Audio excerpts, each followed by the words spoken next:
Good morning students. Myself Shravanti. Welcome to today's 10th science class. In previous class we already started our 8th chapter, how do organisms reproduce.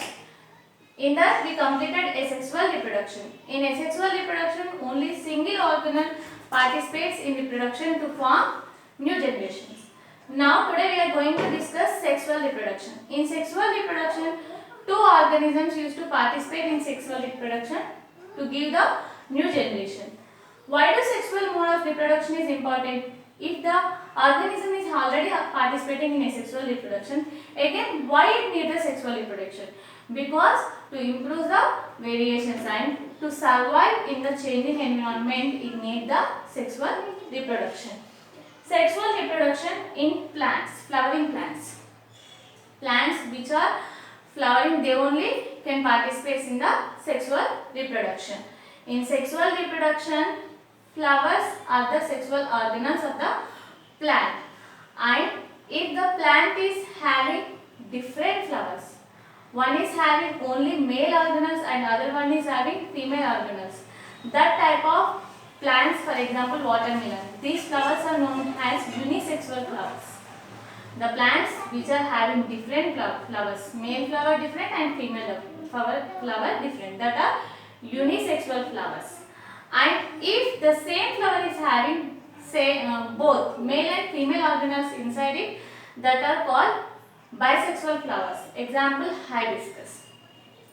So this is a bisexual flower which is having the male and female organelles inside one flower. This center one, it is called female organelle. It is stigma. It is stigma. It is having a long tube-like structure, and in down it is having ovary which is having ovules inside it. And this beside this the stamens are there which is having a sac-like structure on the top, that is anther, and a filament like thread-like structure in down, that is filament. After maturation, this anther bursts and it releases the pollen grains, which we are known as male gametes. Pollen grains. Pollen grains are male gametes.